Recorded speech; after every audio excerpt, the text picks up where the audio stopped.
Tienes estudiante de Ciencias, Información y la Documentación en la Universidad del Quindío, octavo semestre, grupo 1, materia lectores autónomos. Estamos aquí para hacer un análisis y responder a tres preguntas sobre tres lecturas acerca de la lectura, precisamente, de tres autores bien reconocidos que tienen, digamos, apreciaciones diferentes sobre la teoría de la lectura. El primero de ellos es el modelo transaccional de Luis Rosenblatt, el segundo es sobre la lectura de Stanislao Zuleta y el tercero es el lector modelo de Humberto Eco. Para eso hemos preparado pues tres fichitas aquí que me van a servir como de ayuda para poder hilar bien la respuesta a las preguntas. La primera de ellas decía que había que establecer semejanzas y diferencias en cada una de ellas. Empezando por Humberto Eco, podemos decir que lo que se muestra como más específico de su teoría, lo más común es lo que él llama como, identifica como actualizar. ¿Sí? Dice que el lector debe actualizar todos los elementos no dichos. Él asume que el lector tiene un papel muy importante en el proceso de lectura. Igualmente, por supuesto, lo tiene quien escribe. Pero al lector le dice que es el responsable, digamos, de reconocer lo que no está dicho, ¿sí? Decir, no está dicho, es decir, lo que no se encuentra en la superficie de, del texto, del documento. Para ello debe acudir a lo que él llama su enciclopedia. Su enciclopedia es lo que nosotros entendemos, en otras palabras, como los conocimientos previos de esa persona acerca de determinado tema, ¿sí? Igualmente, él nos dice allí como algo muy interesante, que el texto está plagado de espacios en blanco. ¿Qué quiere decir él con eso? Que entonces el lector debe asumir una actitud, digamos, activa, en el sentido de completar todos esos espacios en blanco. De esa manera él allí termina diciendo que existen textos abiertos y textos cerrados, ¿ya? En teoría, la de él, un texto abierto es un texto al que el autor espera que todo el mundo pueda acceder y prepara cada una de las palabras que allí, digamos, se escriben, cada una de las frases que se escriben está dirigida de alguna manera a un lector que él espera que lo busque. Igualmente dice que existen textos cerrados. Esos textos cerrados son los textos a los que en teoría no todas las personas pueden acceder por su especialización o porque es un asunto muy único. Pero resulta que esto entra en contradicción con la misma teoría de la lectura, él allí lo dice, porque nada más abierto que un texto cerrado. Yo a un texto le puedo hacer una lectura diferente, así sea escrito para una determinada especialización. Yo como neófito del tema puedo hacerle una lectura diferente, así como igualmente frente a una fotografía antigua, un arquitecto hace una mirada, un sociólogo hace otra mirada, de pronto se detalla en la forma de vestir del individuo que está allí en la foto, o un psicólogo mira la actitud de él, ¿ya? Entonces uno no puede decir que exista un texto cerrado, para nada. Siempre existirá la posibilidad de que alguien le dé una lectura a un texto que esté, digamos, escrito, ¿sí? Esto Igualmente él termina diciendo que los textos por esa misma razón soportan múltiples interpretaciones, ¿ya? Y entonces aquí tenemos ya una palabra que va a ser común con nosotros: interpretación y actualizar, ¿sí? Es una de las, digamos, de los hilos que va para la mirada que le estoy dando a esto, une a los tres autores que estamos analizando. Entonces vamos a Estanislao Zuleta.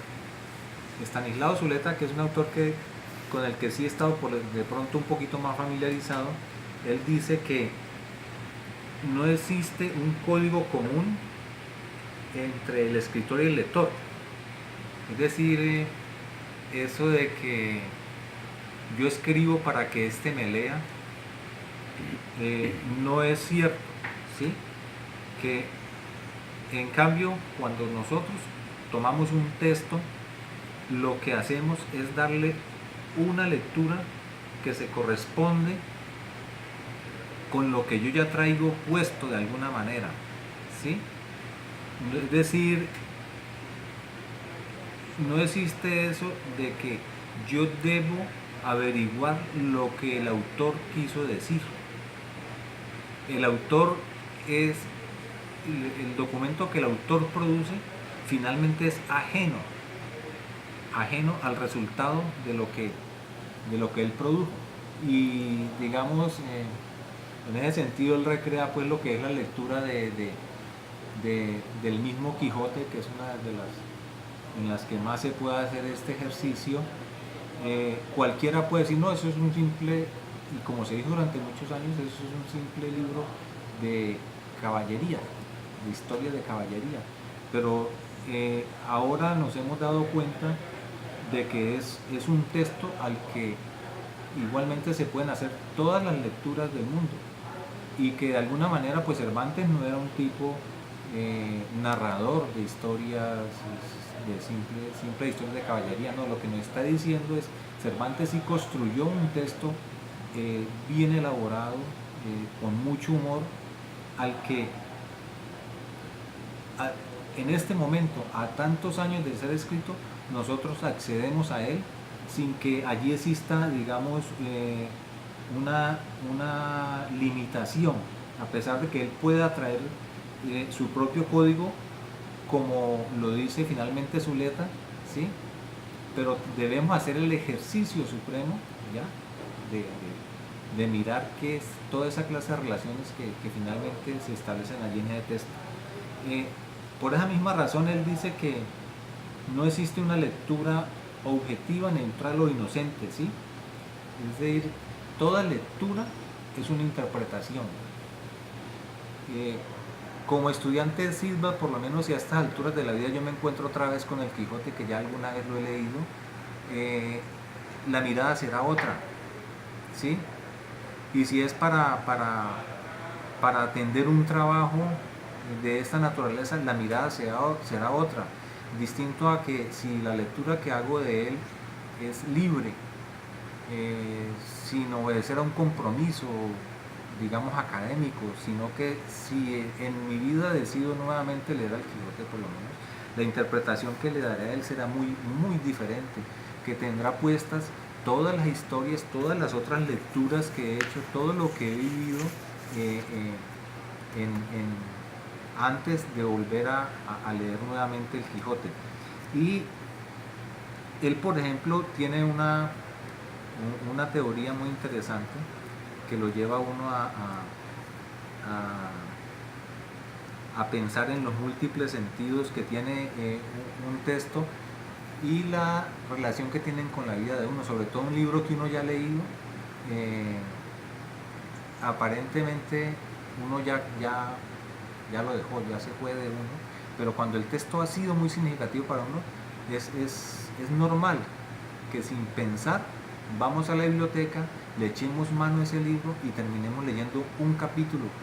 Casi a ciegas caemos en ese capítulo, y luego, si hacemos el análisis, vamos a ver que esas ideas inconscientemente en ese momento nos estaban trabajando, atormentando, ¿ya?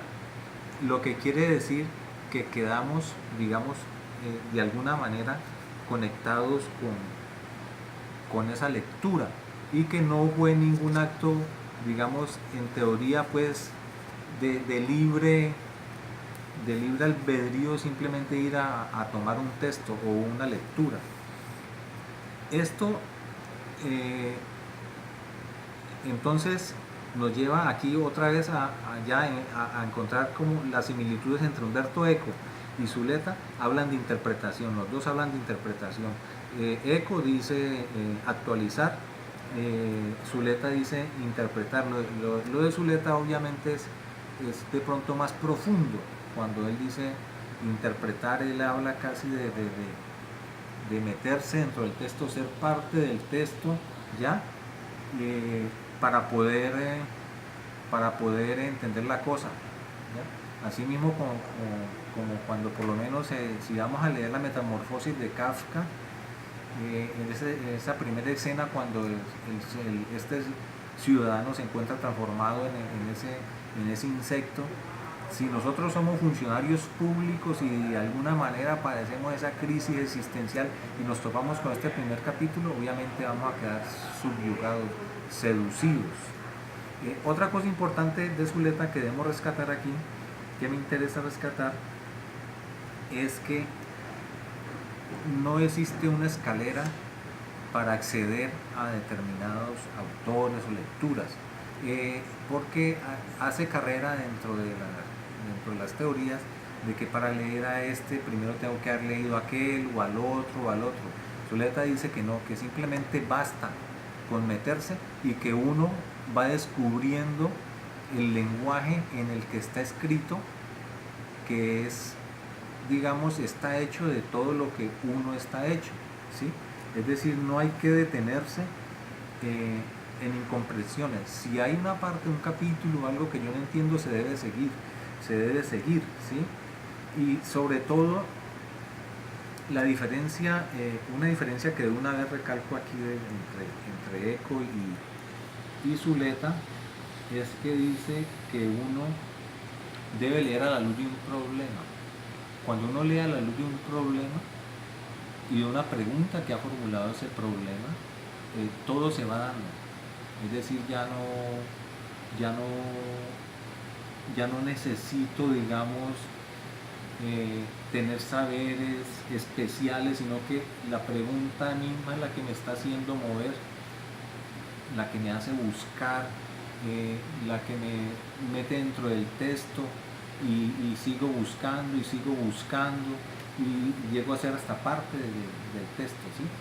En ese sentido él se mofa, pues, y un tanto, pues, quizás no tiene en este caso relación con el ejercicio que estamos haciendo, pero dice que hay que empezar a leer para hacer una tarea, y esa infortunadamente es mucha de las circunstancias en las que nosotros hemos estado envueltos acerca de determinados autores, por lo menos de estos autores que estamos haciendo aquí, que estamos trabajando aquí.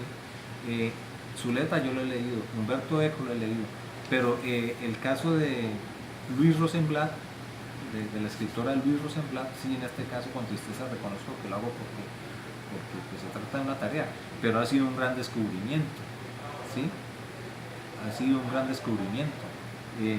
Pues ella por lo menos, aunque maneja un lenguaje más denso, más complejo, precisamente eso sirve para entender la lectura, el proceso de lectura, la teoría de la lectura desde otra óptica.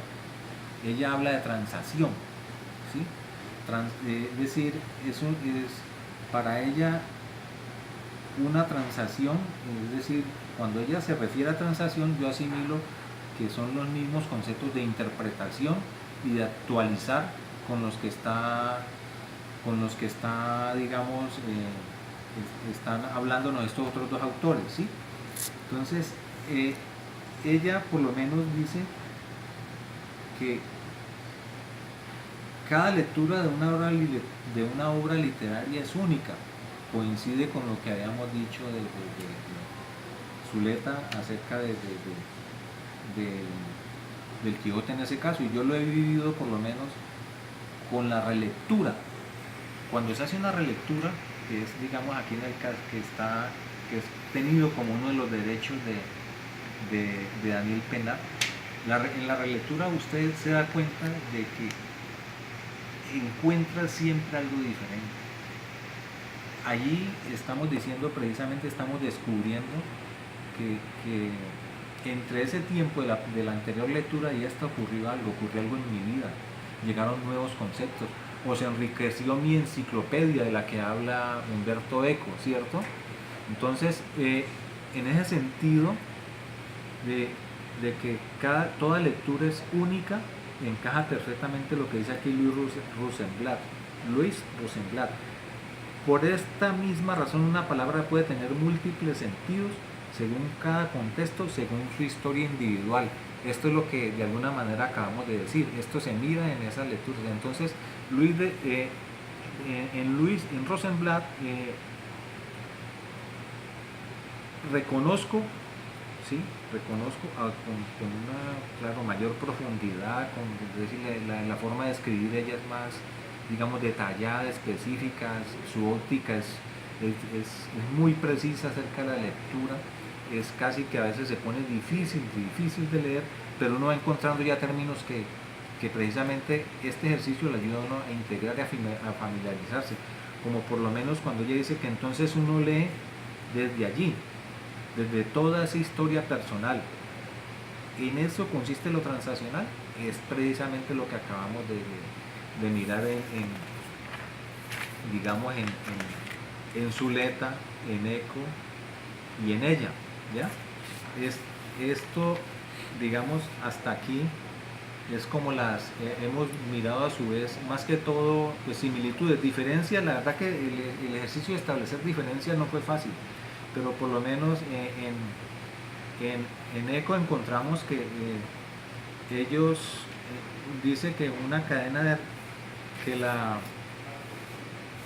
que un texto se emite para que alguien lo actualice, que se requiere de una competencia lingüística, ¿ya?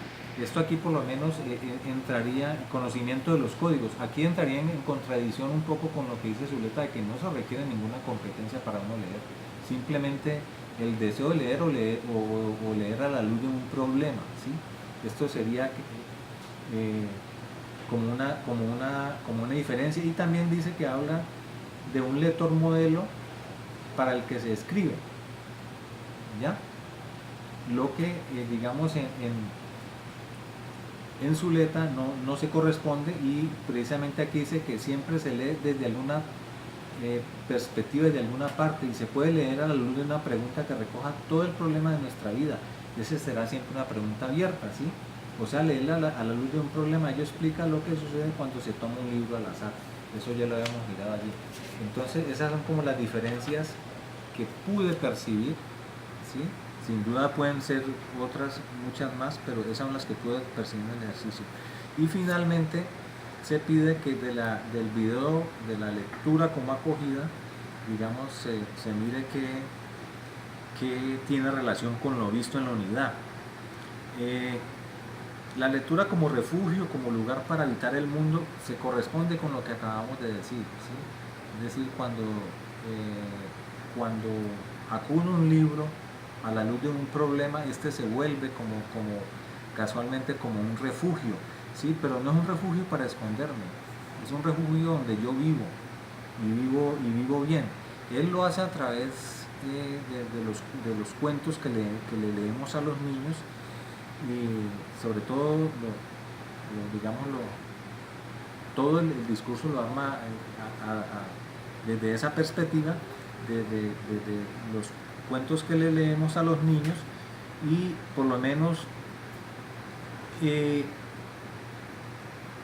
él dice que el dragón ya está dentro del niño, citando trayendo una cita de Chesterton. Entonces, aquí la similitud que encontramos con todo lo que hemos visto acá atrás, cuando dice el dragón ya está dentro del niño, es que precisamente eso lo vivimos nosotros cuando vamos a un autor, vamos a una lectura y de repente decimos, esto ya como que lo había visto, yo lo había sentido, yo lo presentía, yo lo tenía por ahí en algún lado, o me pareció haber escuchado esto, me pareció haber visto esto, o me conmovió por tal razón. A eso es uno de los hilos que yo encuentro con las otras lecturas. Lo otro que resalto aquí es que precisamente uno de los valores, que el niño da rostro a lo que no lo tiene, es decir, el niño interpreta. El niño tiene toda esa posibilidad que nosotros como adultos hemos perdido, ¿ya? Igualmente, el niño es quizás quien tiene más fuerza interpretativa, dada su capacidad de asombro que se encuentra intacta. Ese para mí quizás es uno de los muros más grandes que tenemos para resolver el problema de la lectura, que podría decirse que hemos perdido la capacidad de asombrarnos por la invasión de tanta, digamos, por tanta carga que hay en los más media. Entonces, para que un libro nos motive, tendría que tener unos superpoderes. Simplemente caemos en una tragedia tras otra en todos los medios, miramos, vamos de una a otra tragedia a otra, de una historia de corrupción a la otra, y ya parece que nada nos impresionara. En cambio, el niño tiene eso intacto. Al niño al niño precisamente en ese momento que él recrea de lectura, de ir a acostarse, que es el momento en que él va a quedar solo, ya se desprende de los seres más queridos, es el momento más dramático de su vida, se lo vive todas las noches. Por eso allí aparece el cuento como una salvación. Eso es pues, digamos, una de las conexiones que yo le encuentro con lo visto en la unidad y con estas tres lecturas. Muchas gracias.